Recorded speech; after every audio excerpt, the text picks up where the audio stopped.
전반적인 온라인에서 저희가 이제 온라인, 오프라인, 그 다음에 큰 틀에서 제품단에서 한번 봤고, 이제 농산, 수산, 축산, 물 위주로 좀 더 세부적으로 저희가 좀 들여다보겠습니다. 닐슨이 글로벌 소비자들에게 좀 물어봤던 자료입니다. 요거는 조금 시기가 오래되긴 했는데, 제가 요걸 다시 한번 강조드리는 이유는 무엇이냐면, 2019년 3월이니까 저희가 이제 작년 사실은 이제 발간했던 자료고요. 보시게 되면 굉장히 보시는 법은 간단합니다. 한국 대 글로벌 두 개를 이제 제품별로 경험률을 제가 여쭤봤을 때 패션, 도서 운반 쭉 보시면 나는 뭐 한국 소비자는 70% 정도는 온라인에서 패션 제품을 삽니다. 글로벌은 패션 같은 경우에 61% 정도만 온라인에서 나는 사본 경험이 있습니다. 이런 식으로 저희가 대답을 이끌어낸 조사가 될 텐데요. 신선 같은 경우를 좀 강조드리고 싶습니다. 주요 제품들을 쭉 보시게 되면 원형 그 버블 안에 있는 수치가 한국 대 글로벌의 편차를 나타내는 수치예요. 보시게 되면 가장 이제 편차가 큰 게 가정생활용품이 있는데 가정생활용품 이외에 신선식품에 대해서는 글로벌 소비자들보다 한국 소비자들이 온라인에서 굉장히 그 전부터 이 온라인을 통해서 신선식품 구매하는 비중이 상당하다. 반대로 보면 온라인을 통해서 신선식품을 구매하는 데에 대해서 심리적이라든지 경험적인 저항이라든지 이런 것들이 좀 낮은 수준에 속한다. 그래서 그런 부분이 있다 보니 지금 오늘날의 온라인 오프라인 유통사들 굉장히 이제 초신선에 대한 것들이 큰 화두로 작동하고 있다라고 이해해 주시면 될 것 같고요. 앞서 이제 보셨던 자료 같은 자료입니다. 가구들이 소비하는 패턴을 가지고서 저희가 좀 시장을 놓고 보게 되면 통계청의 축산, 수산 규모 추정한 숫자가 좀 차이는 나긴 합니다. 이 자료는 저희가 갖고 있는 소비자 패널 가구의 소비를 가지고서 시장을 추정해낸 것이다. 그래서 전체 시장 사이즈에는 차이는 있지만 저희가 강조드리고 싶은 부분은 경향이라든지 트렌드 측면에서 좀 짚어드리고 싶습니다. 2019년 상반기 대비 20년 상반기 신선식품에 대한 구매액은 늘어났습니다. 20% 정도 상승한 것으로 저희가 보고 있고요. 농산물은 16% 정도, 그리고 수산물은 18%, 19%, 축산물은 28% 성장한 것으로 볼 수 있습니다. 특히나 지금 이제 유통과도 좀 맥을 닿아 있는데 재난지원금의 용처로서의 축산물, 농산물, 수산물이 좀 각광을 받았죠. 재난지원금 갖고 이제 플렉스 하신다고 그래서 한우도 사드시고 내지는 외식으로 가셨을 때도 많은 이제 고깃집들이 문전성시를 이뤘다. 이런 것도 이제 흔하게 좀 접하실 수 있었을 것 같습니다. 물론 이 자료는 지금 내식 기준이고요. 자, 그러면 이제 이제 농산물, 수산물, 축산물을 크게 축으로 놓고 보고 구매 빈도, 회당 평균, 가구당 평균 구매액을 좀 다시 한번 좀 들여다보겠습니다. 구매 빈도는 이제 농산물이 단연코 높을 것이고요. 축산물, 수산물 순으로 구매 빈도가 좀 높게 나타나고 있습니다. 회당 평균 구매액 바스켓 사이즈를 보시게 되면 농산물은 평균 12,000원 정도를 소비하시고 수산물은 14,000원, 축산물은 18,000원 정도를 소비하셨습니다. 전년 동기 대비 밑에 보시게 되면 이제 성장률이 증감이 나와지는데요. 공이 농산물, 수산물, 축산물 모두 전년 대비는 이제 소비가 늘어났다. 그렇게 좀 이해하시면 될 것 같습니다. 축산물의 소비가 좀 구매에 대한 측면, 킬로그램당 가격 상승률도 좀 눈여겨 보실 수 있을 것 같고요. 그리고 이제 소비 행태 측면을 좀 저희가 보겠습니다. 농산물, 수산물, 축산물 시장은 늘어났다. 그다음에 가구당 소비, 그다음에 킬로그램당 구매액, 축산물 눈에 띄는 부분이 있습니다. 저희가 이제 상반기에 또 그 조사를 좀 시행을 했고요. 전국 소비자들을 대상으로 좀 여쭤봤을 때 그러면 코로나로 인해서 어떤 것들이 좀 많이 바뀌고 있습니까? 라고 여쭤봤을 때 당연한 얘기긴 합니다만 야외 활동 모임을 줄이고 있다. 88% 정도가 그렇다고 응답을 해주셨고요. 외식을 줄이고 있다가 68%, 그리고 집에서 직접 만들어 식사한다. 59%가 나와지는데 저희가 이제 소위 말하는 처음에는 집에서 좀 많이들 만들어 드시다가 내식이 이제 만드시는 것도 좀 힘들어지시죠. 왜냐하면 내식을 하루 3끼 만든다는 건 굉장히 주부들이나 전업주부분들에게 굉장히 힘든 곤혹스러운 일이다.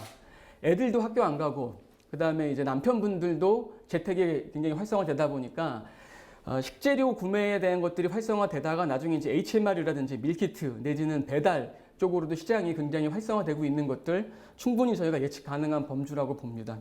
마지막 단에 배달 음식을 더 자주 먹는다. 해먹던 것도 조금 힘들고 HMR도 좀 힘들어지고 그럼 이제 배달도 당연히 늘어나는 트렌드를 보여주고 있고 이런 부분들이 코로나가 바꾼 일상 중에 굉장히 좀 대표되는 현상들이다라고 말씀드릴 수 있을 것 같습니다. 앞서 보여드렸던 것들과 좀 비슷한 자료인데요. 보시면 해외여행, 굉장히 여행 이동 줄어들고 반대로 이제 전자기기 같은 경우에 또 많은 분들이 또 구매를 많이 하셨어요.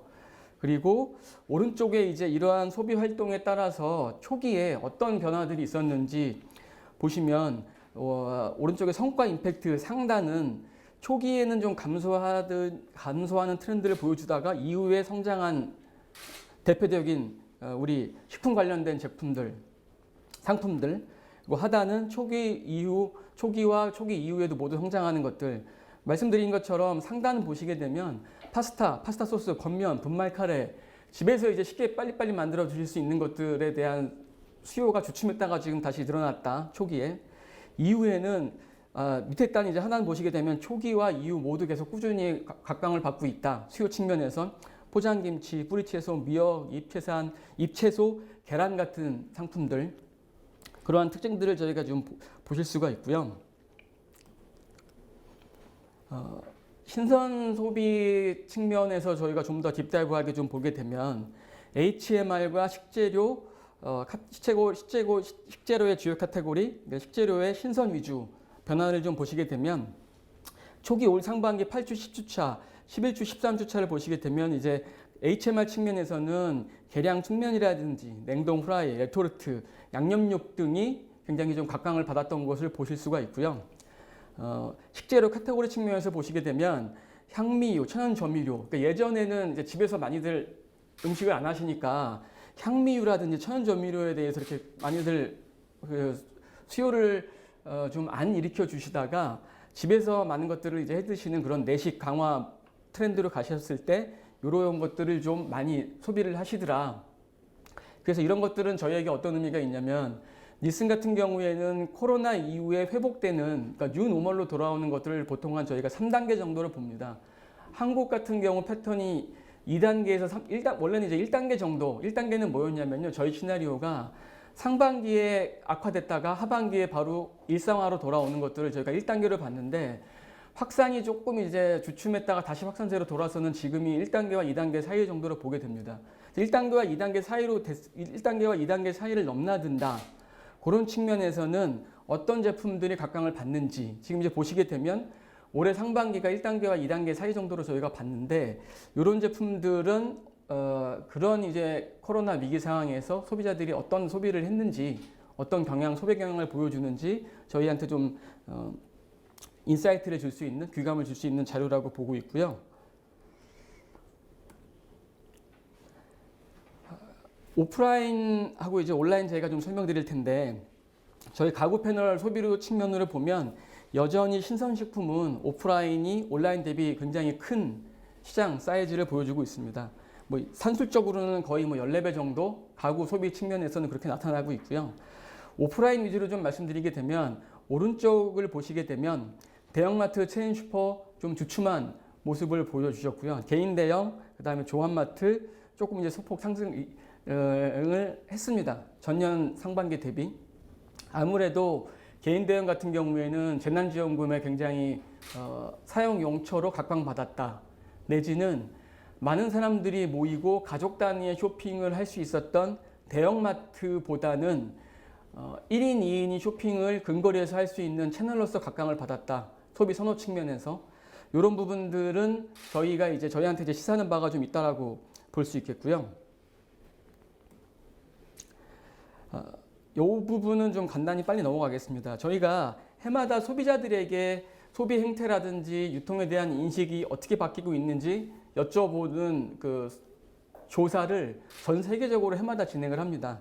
올 초에 저희가 여쭤봤던 것들인데요. 1개월 내 방문 점포 수, 그 다음에 평균 방문 점포 수는 큰 차이는 없습니다. 근데 저희가 이제 뒷단에서도 말씀드릴 텐데 좀 더 주목해야 될 부분들은 유통의 흐름이 과거 1가구 1유통, 그 다음에 중간 단계에서 1가구 다유통 시대를 넘어서 지금은 1인 다유통 시대로 넘어가고 있다. 좀 더 세밀화되고 있고 마이크로화되고 있다. 지금 저희가 바라보고 있는 것들이 그런 이제 변곡점이라고 보시면 될 것 같습니다. 내년 초에 저희가 같은 조사를 했을 때는 좀 더 다른 인사이트를 여러분들께 제공해 드릴 수 있을 것으로 생각합니다.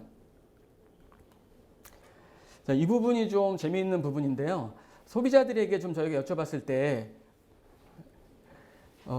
이 장보기에 대한 거, 그다음 식사 준비에 대한 거 어떻게 지금 변하고 있습니까라고 여쭤봤을 때는 맨 윗단에 지금 이제 정기적으로 나는 장보기를 다량 구매한다고 응답해 주신 소비자들이 2019년에는 31%에서 2020년에는 27%로 줄어들었습니다.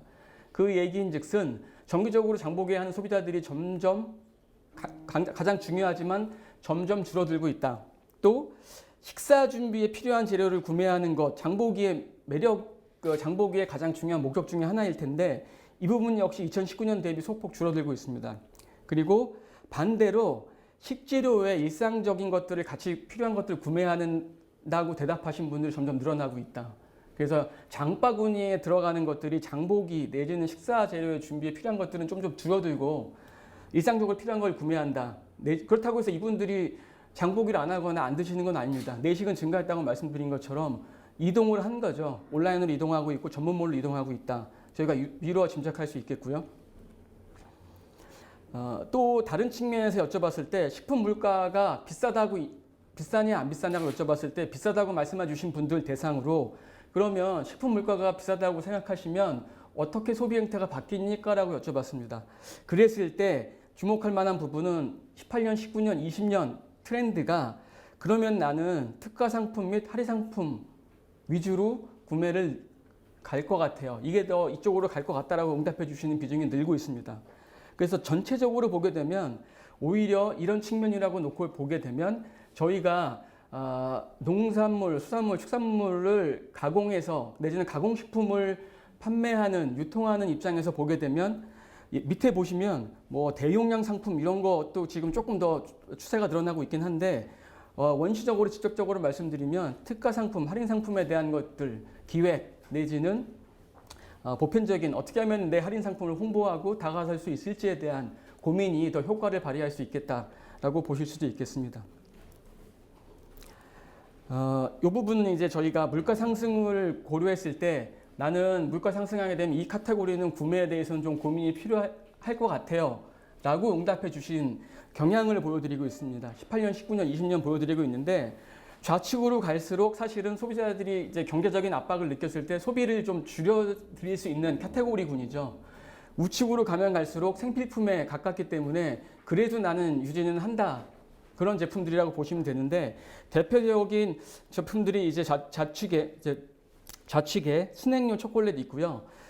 과일, 야채, 육류, 수산도 이쪽에 좀 가깝습니다. 이제 보통은 이제 경제적인 압박을 느꼈을 때 소비를 좀 줄일 수 있는 제품군에 가깝다, 상품군에 가깝다, 기호식품에 가깝다라고 보일 수가 있습니다. 다만 18년, 19년, 20년 대비 물가 상승이 되어도 나는 그래도 영향을 이제 받는다라는 비중이 그래도 60% 정도 대에서 유지가 되고 있다라고 좀 보시면 될 것 같고요. 약간 복잡하실 수 있습니다. 하단에 제품군을 저희가 쭉 뿌려봤고요. 그 다음에 소비자들이 생각하는 것들, 소비자들이 이제 제품이 각 상품, 제품군에 대해서 물가가 오른다, 가격이 올랐을 때 어떻게 하시겠습니까? 라고 했을 때 나는 이렇게 될 것 같아요. 라고 이제 말씀 주셨어요. 중간에 이제 좌측에 육류부터 이제 과일, 야채부터 좀 보시게 되면 그러면은 나는 이제 더 저렴한 매장을 간다. 동일 제품을 덜 구입한다. 그러니까 보시게 되면 전반적으로 공상품, 규격화된 제품들은 가격 통제라든지 가격의 이제 일반화라든지 아니면 유통의 일반화가 이미 좀 통상적으로 소비 행태 측면에선 되어 있기 때문에 보통은 다른 매장으로 간다라는 응답이 좀 떨어지세요. 근데 이제 보시게 되면 과일, 야채, 육류, 수산 같은 경우에는 다양한 판매처가 있고 판매처마다 다른 상품 혹은 가격 정책이 다르기 때문에 나는 다른 매장으로 갈 것 같아요. 내지는 동일 제품을 덜 구입할 것 같아요라는 응답이 굉장히 상대적으로 높게 나오는 걸 보실 수 있습니다. 우측의 세제류, 헤어 위생용품 같은 경우에는 회색 쪽에 이제 응답이 좀 상대적으로 좀 높죠. 그래서 판촉이 적극적인 제품 아니면은 약간 이제 덜 사고 필요한 것만 사겠다라고 응답하신 경향들이 있습니다. 그래서 이런 부분들은 소비 행태 측면에서 소비 인식 측면에서 물가가 오른다, 경기가 안 좋아진다, 가처분 소득에 압박을 받았을 때 소비자들이 어떤 소비 행태를 보이고 소비 인식을 하는지 이런 부분들을 좀 감안하셔서 제품 기획, 그다음 유통, 생산 전반적인 것들을 좀 고려하시면 좋을 것 같습니다. 온라인 좀 말씀드릴 텐데요. 온라인 보시게 되면 앞서 말씀드린 이제 가구내 소비 트렌드일 텐데 2019년 상반기, 2019년 대비 2020년 이제 좌측에 보시게 되면 축산, 그 다음에 수산, 채소 이런 부분들이 지금 굉장히 가구 내 소비가 온라인을 통해서 가구 내 소비가 늘어나고 있다. 과거에 이제 과일, 미국 보다는 이 침투율이 축산수산, 채소류 눈에 띄고 있는 부분들 보실 수가 있겠고요. 또 한 가지 이제 가구 내 소비 측면에서 보면 대형마트몰 위주, 대형마트몰에 대한 수요가 그쪽에서 소비를 많이 하시던 트렌드들이 지금 소셜 커머스, 오픈마켓, 종합몰로 다양화되고 있고 말씀드린 것처럼 이제 종합몰 내에 이제 특성화된 몰들 있는데 전문몰들이 있는데 이 부분 역시 침투율이 좀 개선되고 있는 것을 보실 수가 있습니다. 1개월 내에 온라인에서 식품 잡파는 여기 이제 신선, 포장, 식음료, 홈케어 제품을 포함합니다. 구입했다고 응답하신 분이 실제 구입하신 분이 91%에 이르고요. 그 중에 72%는 당연히 여성 고객들이 좀 더 많으신 것 같습니다. 남자 7대 3 정도 되고요. 그 다음에 이제 여성 구매자 같은 경우에는 35세에서 49세가 40%를 차지하고 있고 남성분들은 25세에서 34세가 36% 정도 소비층을 형성하고 있습니다. 온라인 채널을 이제 식품 잡화 구매할 때 온라인 채널을 왜 이용하느냐? 재미있는 부분은 이제 사용할 제품을 미리 구매한다. 네, 그 다음이 정기적인 장보기로 대량 구매한다. 당장 필요한 거 구매한다. 이런 측면으로 구매 목적 응답을 해주셨습니다.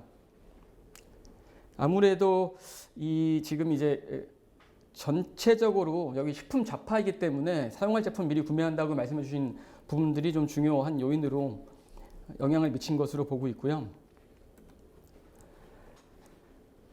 온라인 쇼핑을 저희가 말할 때 온라인 쇼핑 왜 쓰냐고 저희가 봤을 때 저 발표하는 제 입장에서도 온라인 쇼핑을 왜 하느냐 결국은 이제 가격, 편리성, 그 다음에 여러 가지 그 이후에 따라붙는 멤버십이라든지 내지는 그 이후에 이제 저희가 누릴 수 있는 베네핏을 저희가 쉽게 떠올릴 수가 있는데요. 온라인 쇼핑을 소비자들이 실질적으로 구매 많이 이제 하는 이유가 상품 배송, 그다음에 프로모션, 가성비 이런 것들이 있습니다. 그리고 웹사이트의 뭐 이용 편리성, 보통 저희가 얘기할 수 있는 UI, UX 측면이 될 텐데요. 그다음에 중간 정도를 보시면 제가 이제 하이라이트를 했는데 좋은 품질의 신선식품도 굉장히 중요한 동인 중에 하나가 되겠고요. 그리고 신선식품에 있어서는 신선도와 유통기한을 명시한 라벨 부착에 대한 것들을 언급을 해주셨습니다. 저희가 그 상반기 코로나 이 과정 단에 많은 분들 글로벌 조사를 해보고 많이 해보면 전반적인 트렌드가 코로나 같은 이제 환경에서는 많은 분들이 통상적으로 더 많이 알고 있고 잘 알고 있고 소비했던 브랜드를 더 많이 소비를 하는 경향들이 있습니다. 그러니까 새로운 브랜드나 새로운 상품들을 시도하시는 경향들이 좀 감소되는 트렌드들을 좀 보여주세요. 그 얘기인즉슨 뭐냐면 특히나 이런 환경적인 환경적인 것에 노출이 된다라고 하면 저희가 지금 관심 갖고 저희가 이제 이 주력으로 하는 것들은 먹는 것들 아니겠습니까? 먹는 것들은 특히나 정확한 메시지, 안전에 대한 것, 성분에 대한 것들이 명확히 커뮤니케이션이 되어지면 더욱 좋다라는 것들 저희가 좀 같이 고민할 수 있을 것 같고요. 굉장히 이 부분도 그 신선하게 다가온 내용일 텐데 온라인 쇼핑을 할 때, 온라인 쇼핑몰 선택할 때 카테고리가 이제 어떤 것들을 굉장히 여러 가지 구매하시는지 고민하시는지를 여쭤봤을 때 제일 먼저 올라오는 게 과일과 채소입니다. 그 다음이 이제 탄산음료, 생수인데 탄산음료, 생수를 저희가 말씀드릴 수 있을 것 같아요. 그 생수 같은 경우에는 모 쇼핑, 이커머스 같은 경우에는 생수로 구독 경제를 일으키고 구독 경제를 통해서 소비자 락인을 하고 멤버십을 강화해서 전체 소비자 풀을 끌고 가는 그런 전략을 통해서 굉장히 급속히 성장을 한 비즈니스 케이스가 있는데 생수보다 가장 최근에 구입한 카테고리가 과일, 채소가 더 먼저 지금 올라왔습니다. 그리고 오른쪽을 우측을 보시게 되면 그러면은 그 쇼핑몰에서 왜 이 카테고리를 구매하셨습니까? 왜 이 쇼핑몰을 선택하셨어요? 라고 했을 때 중복응답이긴 합니다만 가장 높게 올라온 게 과일과 채소를 말씀하셨어요. 자, 이제 그러면 저희가 앞서 이제 코로나 계속 말씀드리긴 하는데 코로나 중요합니다. 코로나를 통해서 많은 분들이 온라인 이커머스로 새로 넘어오셨어요. 그 전에 온라인은 어려워. 온라인은 가입도 어렵고 내가 어떻게 사야 될지도 모르겠고 어떻게 결제할지 모르겠어라고 고민했던 중장년층조차 온라인으로 오셨습니다. 그래서 이분들이 이제 많은 소비를 이끌어내실 거고 또 한 가지 말씀드린 것처럼 과일과 채소 많이 사셨어요. 그 많은 사람들이 가서 과일과 채소 사람들 만나기 싫어. 나는 이제 거기 가서 온라인에서 내가 필요할 때 내가 필요한 시간에 배송받고 그리고 이제 요즘에 온라인 말씀드린 것처럼 이제 배송이 우리나라는 또 이제 뭐 새벽 배송, 당일 배송, 3시간 배송 굉장히 강력하지 않습니까? 저희가 굉장히 주목해서 봐야 될 트렌드다. 좌측으로 다시 오시게 되면 정육도 굉장히 중요한 요인이다. 그래서 구독 경제를 이끌었던 생수보다 어떻게 좀 저희가 좀 과장해서 말씀드리면 이제는 과일, 채소, 뭐 정육 먹는 거다. 신선, 초신선의 싸움이다. 라고 말씀드릴 수 있을 것 같습니다.